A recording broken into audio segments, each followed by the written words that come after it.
Welcome gamers! Today we're gonna do a deep dive on the new Dragon Crystal shop. What's worth to buy in here, in which situation which pack would be the best, and like how to navigate all of these new packs and ways to get Dragon Crystals. We're gonna talk about all of this today. So, multiple new things. First of all, let's talk about the Dragon Crystals. What should you spend your Dragon Crystals on? And there's multiple options. There's these summon packs that are gonna be rotating, so we're gonna get Kenshi, we're gonna get Jax, we're gonna get Shang Tsung. If you watched my previous video with all the upcoming packs, you can see every character that's gonna be coming in the future, most likely with the same drop rates. So first of all, for this one, the drop rates are 18.25%, which is almost 20%, which means you will need approximately 5 packs in order to get a diamond. And you will need approximately 80 packs to get a specific diamond that you're looking for, which is, in this case, Hellspawn Spawn. So what does it mean? How does it stack against the soul packs? Well, let's calculate. So for this particular pack, you're gonna get a diamond approximately every 82 Dragon Crystals that you spend. You should be getting diamond every other day, approximately, if you are gonna be opening these packs. And hopefully the chances are gonna be different, like they're not gonna be the same diamond cards inside these packs. So even though this is called Tormented Soul Spawn Summer Pack, you still definitely need to take into account what other diamonds come inside this pack, and there is a lot of good ones. There's honestly a lot of good ones. I feel like this pack is really worth it opening, but I've seen a lot of people also saying that the gear pack is much better than the character pack. Well, let's check it out. We get basically the chance of epic is going to be 5.5%. That is not amazing, let's be honest. Let me open, I don't know, 5.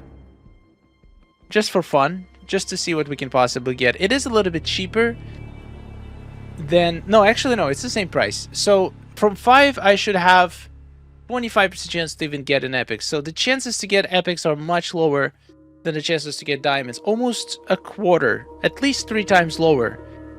So you might be wondering, why is this pack considered better than the diamond pack?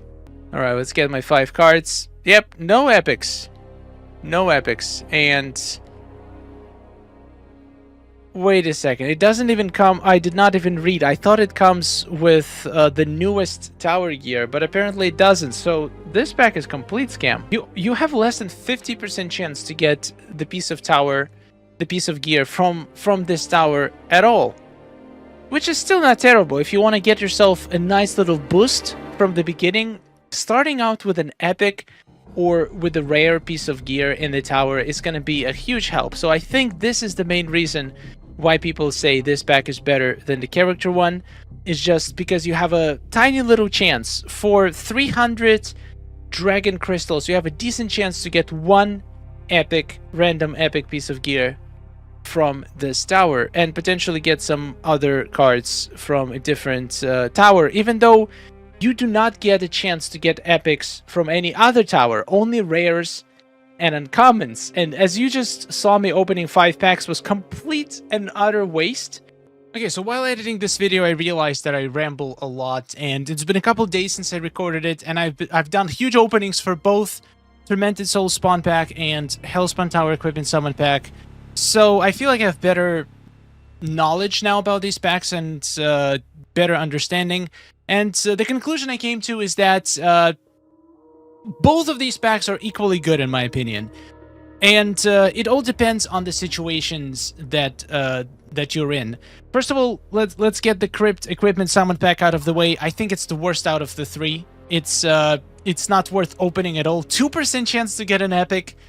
And it's a crypt epic. Most of them you're probably gonna get from crypts, from just playing crypts or buying a crypt store, or even drop them. They have higher chance of dropping than towers. And most of the crypt epics are not really that game-changing, and they're not going to help you in any towers. You have a chance to get rares or uncommons, but it's 80% chance to get uncommon. Like, this pack is an absolute waste. So we're going to just get this out of the way. I do not recommend opening that one in any circumstances.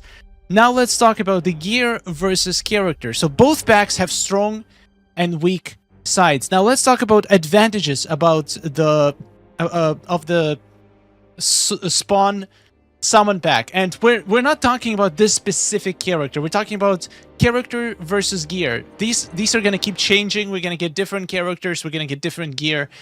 So the main advantage of opening the pack that has character in it is the fact that you have much higher chance to get the highest kind of rewards. For example, there is almost 20% chance to get a diamond versus like 5% chance to get a diamond to get an epic from the other pack. Also, you can get some absolutely incredible diamond cards from here. And since you're getting the characters, you're gonna get higher cashback of dragon crystals. Like, for example, you only need to open maybe 8 or 9 to max out your daily dragon crystal cashback. And for equipment pack, you're gonna have to open like at least 20, maybe 15. Depends on how much gear you already have maxed out. So the cashback for epics is much lower than diamonds. Cashback for rare is much rarer than gold. So overall, the price, after all the cashback, the price of the character pack is going to be lower than the price of the gear pack. So that's one advantage. Second advantage is that is ability to get some of the new pay-to-win characters, which are going to be extremely low chance to get from towers. For example, Hellspawn Tower gear, you will be able to get from the tower itself. Now, this is one big advantage of the gear pack, is that it could be helpful for new players to get into the tower. If you open a bunch of these and are lucky enough to get an epic card, which will take you about 20 packs on average to get an epic card. Epic card could be a huge help when fighting through the tower, but I wanted to point out one thing. It might not be enough.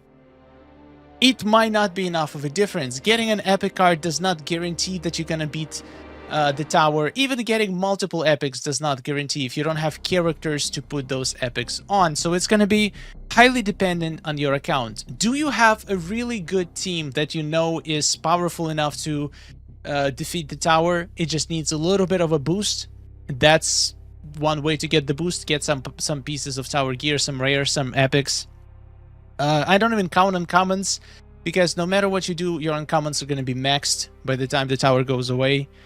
So the real question is epics and rares. It's a huge advantage. Drawing an epic might get you a little bit further, but it's, in my personal opinion, it's not going to be as much of a game changer as a lot of people think. Especially for the Fatal Tower. Fatal Tower, for the most part, from previous experiences, cannot be just beaten through power. Like, you cannot overpower certain battles. Certain battles require very specific characters, or very specific gear, very specific strategies. And that is the case where no matter how much tower gear you drop, it might not make a single difference if you're stuck in a specific battle. But it will make it easier to grind through the battles, except those very difficult battles. Like, for example, Battle 184. It's absolute hell in every single tower. So it's going to give you boost, but don't think it's going to basically make or break your run. You can if you have decent characters, you will be able to complete the tower if you know what you're doing, if you know the strategies for specific battles. A lot of strategies do not even involve tower gear, or at least does not involve tower gear from a current tower. So what I would do, if you are, for example, if you're very new, if you've never beaten a tower, which pack would I recommend between these two? I would say open the spawn summon pack until you get at least some good diamonds. If you don't have classic Liu Kang, it has a 1% chance. It's not the best chance to get Liu Kang, but it's still decent. Because if you don't have the characters to fight the tower, the gear is not going to help you much. And also vice versa. If you have if you have all the good stuff, if you have a good damage dealer, if you have a good support, if you have a good, I don't know, healer or second damage dealer or tank, whatever your team composition is, if you have a good team, then go for the gear pack. And don't be afraid to switch between them. Another thing, and in my opinion, the most important thing, is how much grinding do you do? And do you buy souls? Either from the game, which you should never do, the prices are insane, or, for example, you do a lot of Tapjoy offers and you have abundance of souls. Or you buy souls from HappyGamer, the link in the description, by the way. The best deals of all times right now going on. You can get Krystal souls. That's not important. Thank you so much for sponsoring this video, by the way. But if you have abundance of souls, if you know that getting souls is not a problem, then absolutely go for the equipment pack, because if you have lots of souls, you will be able to get characters. You can just drop those souls in the character packs in the regular store, because there is no soul pack for gear. So in this case, I would say gear pack is going to be much more superior if you grind a lot of... If you do like quests every hour, if you don't do tower repeats, like if you constantly find yourself with a surplus of souls, it's going to be much easier to get characters with souls than gear. Then I would go for the gear pack every time. Another advantage for the character pack would be the chance to drop some of the rare pay-to-win gold cards in it as well. Like you can get Onslaught Fujin, you can get Edenian Blood characters. So that is also a big factor if you want to complete your collection to account for. But it also depends on which character and which tower gear it is. For example, for Hellspawn tower, I don't think any of the gear is absolutely insane. There is some rare gear that is super cool that I would love to get. So for Hellspawn, if you compare these two packs specifically, I would go for Hellspawn tower equipment, because first of all, it's a new tower. If this was a pack for repeat tower, it could be a different story. Or if it was a pack, like if the Hellspawn tower gear was complete trash, maybe it would be better. But Spawn himself is absolutely terrible. Like worse than Ronin Kitana. I can't believe I'm saying this. So in this particular case, it's not worth opening the Spawn pack because Spawn is trash, and it's worth opening Hellspawn Tower pack because Hellspawn Tower is better. But when, for example, we're getting a pack for MK1 Kenshi, I haven't looked at him yet, but in case he's an incredible character, then maybe it would be worth it to open it just so you can get a fusion on Kenshi. You can grind one copy of Kenshi from Crypts, you can get one copy of him maybe from the tower, if you get lucky, another copy from this pack, maybe another drop from the tower, and after that, if you really want, you can just buy some fusion cards and get a couple extra fusions on him, and suddenly that character is actually usable in your main teams. So yeah, it's all highly dependable. There is no definite answer which one is better, but for these specific two packs, I would go for the gear pack with a slight advantage, but still, all depends on your account. Check out your collection. What do you need more, gear or characters? That's gonna be the most determining factor. All right, so let's move to the caskets. Are caskets even worth it after the new update? And my short answer is no. For 99% of people watching, I would not touch a casket ever, unless you are a veteran player that has like vast majority of the cards maxed out. And I'm not talking half. I'm probably talking about 75% of your cards are fully maxed, and pretty much you almost guaranteed to get repeat from these card packs. So then caskets make sense. You spend some dragon crystals and you get guaranteed fusion on one of the cards. However, I don't know if they fixed the caskets, meaning that before there was certain gears and certain characters not even available in them. Like Black Dragon, and basically the gear or characters that were added in the previous update. Maybe they're going to be adding them, for example, stuff that was that came out last update. Maybe it's going to be added right now. If somebody gets MK1 Shang Tsung or any Black Dragon Tower gear from the Diamond Casket or Epic Equipment Casket, please let me know. But for now, I would say for most people, these are not really worth it. It makes much more sense putting all of your crystals into these packs, or fusion up cards. Now let's get one thing straight out of the way. Level up cards for Dragon Crystals is a crime, and you deserve to go to jail. No offense, but I know there's a lot of people who struggling to get level up cards and level up your characters, but leveling up a character is something that can be achieved by playing pretty much any game mode in the game. And Dragon Crystals can also be gained, so you can literally kill 2 stones with one. By grinding crypts, you're leveling up your characters, and you're grinding Dragon Crystals. Here, you lose. You basically lose Dragon Crystals, and you're achieving the same result as the process for getting Dragon Crystals. So it just doesn't make sense. In my opinion, there is no situation ever where it makes sense to buy level up cards with Dragon Crystals. Now, Ascension cards, the same thing.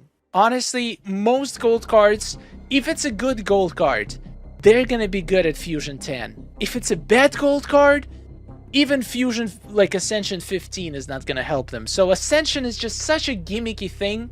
It doesn't really matter. It makes your character look cool, but you also get these tokens from the combat passes, even free ones. And you don't have to spend them on the characters that are currently in the Battle Pass. And in my opinion, you shouldn't spend them on the characters that are currently in the Battle Pass. Spend them on some characters that you actually gonna use. And I really doubt you're gonna use Heavy Weapons Jax or Balance Kenshi, whether they are sended or not. So just keep the tokens and spend them on somebody. Do not spend them on Ascension tokens. Do not spend Dragon Crystals on Ascension tokens. Does not make sense ever. Now, let's talk about Fusion cards. So, these things are expensive. These things are very expensive. Now, let's get one thing out of the way. Do not, under any circumstances, buy gold or rare Fusion up cards. Okay, rare, maybe there are exceptions.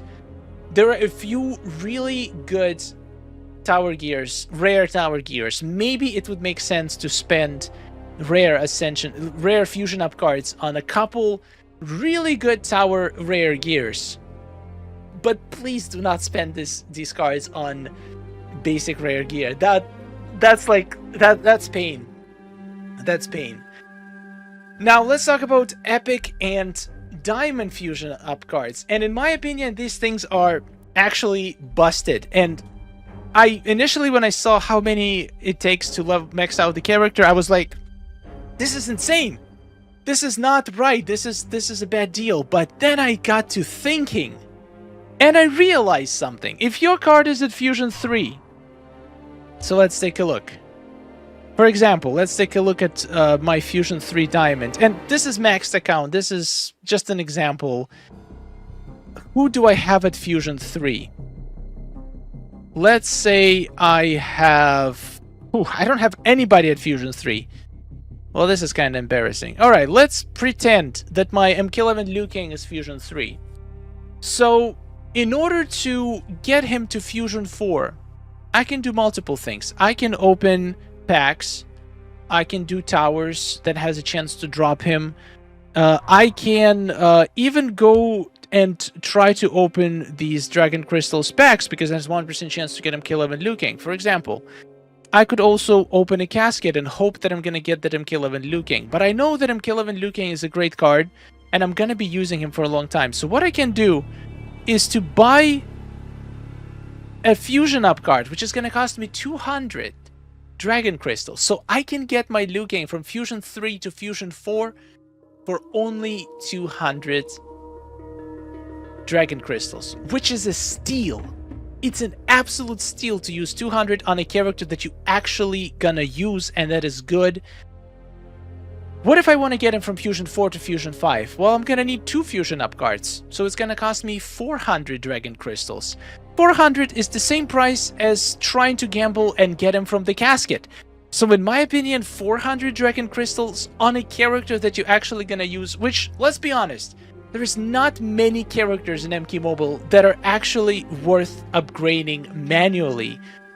Probably, maybe like, you can count them on one hand, the characters that you would actually use and that could benefit from extra fusions. So, I feel like this is going to be much more much more better illustrated on my beginner account, because there's a few diamonds there that I really want to use, but they're not quite there. And as soon as I get these diamonds to Fusion 3, I have a cheap way to get a fusion or two on them. Now, the higher fusion they are, the more expensive it's going to be. So if you want to take from Fusion 5 to 6, it's going to cost you 600 Dragon Crystals, which once again could be worth it if it's a really godly character that is not easy to get. However, that's where I would draw the line. If your card is at Fusion 6, 3 to 4, 4 to 5, 5 to... If it's at Fusion 6 or above, I don't think Fusion Up cards are worth it. It's gonna be exponentially higher to upgrade your character at that point. And let's be honest, dropping a character from a tower or from a pack or buying it from a crypt, the fusion that you get is always the same. It's the same price. It's gonna cost you the same to drop level 200 tower reward if your card is at Fusion 3 or is it at Fusion 9. You still get a fusion. But when your cards are at Fusion 3 or 4, or maybe even 5, but specifically 3 or 4, you have a power to give them a cheap fusion, get them even closer to that level 10, and then get the rest of the fusions from more traditional methods where it doesn't matter what fusion your character is. So what I'm trying to say, if you have some cards that you know are good cards and you will definitely try to max them out and use them pretty much everywhere, I highly recommend using diamond, and same goes for gear, diamond or epic fusion up cards on cards that are Fusion 3 or Fusion 4, maybe Fusion 5, but start with 3 or 4, and then once you're done with those, if you still have a lot of Dragon Crystals, maybe you can start working on 5s, but do not spend them on high fused cards, because let's be honest, in Mortal Kombat Mobile, you don't need Fusion 10 diamonds. Most of the content can be cleared. I mean, if you're Legend Dust, you don't need any diamonds. But most of the content can be easily cleared with a decent set of Fusion 4, Fusion 5 diamonds, even tower gear, Fusion 4, Fusion 5. That's like the highest you will ever need for any kind of content. And everything else that you get is just a bonus. So these cards will get you there pretty cheaply. And everything above, it's basically the higher the fusion of your cards are, the less valuable that increase is. Getting your card from Fusion 3 to Fusion 4 is going to be much more valuable in terms of clearing content than getting your card from Fusion 8 to Fusion 9. Because at that level, like, your card is already way stronger than you will ever need it to be. So let those fusions come from drops, from packs, from towers, where it doesn't matter. But the fusions that you have control over, from 3 to 4, from 4 to 5, let them come from Fusion Up cards. I totally changed my mind about Fusion Up cards after I thought about it. Definitely use them for your Fusion 3 and Fusion 4 characters if they are absolutely godly. And then the next card, the next time you drop them, you're gonna feel so good because you saved those cheap fusions, and now this fusion would be way more expensive to do through Dragon Crystals. Instead, you got it as a drop. So yeah, definitely huge improvement, and I like how it allows you to basically be as efficient with your fusions as possible. It's basically the opposite of level up card. It's like you can use level up cards when your character is a low level, but then it doesn't really add that much experience. For example, getting a character from 9 to 10 level is so much less experience than getting character from level 40 to 41. So it makes more sense, and you get way more value from level up cards using them at a high level characters. It's the opposite with fusion up cards. You get much more value from using them at the lowest fusion possible. So yeah, these are my tips for Dragon Crystal Shop in the new update. How to get Dragon Crystals? I would recommend to actually grind crypts. You can get decent amount of Dragon Crystals from crypts. You can get... You can even drop some of the gear that you are trying to fuse to fusion up, you can drop it from Crypt as a random drop, which is always good. And also, you can spend that currency in the shop. I feel like Crypt now just became an integral part of the game. It just became pretty much impossible to ignore, because Crypt is now the source. It's like playing Crypt is attacking the game from all the sides. You get blood rubies, you buy diamonds and epics, you get dragon crystals, you use those dragon crystals to get fusion up cards or open these packs. You also can get random drops, which are now pretty much anything you can possibly want. So it's like, not playing Crypts right now doesn't make any sense. And even me, a tower boy, in my heart, have to admit that Crypts has now become essential. So play Crypts as much as you can. That's all the tip I have to give. Thank you so much for watching. Let me know in the comments if you agree or disagree with anything that I said in this video. Let's have a discussion. That's just my opinion based on 1 day of playing the update. It might still change in the future, and if it does, I'll keep you updated. Thank you for watching. A wonderful day, and subscribe for more. Goodbye.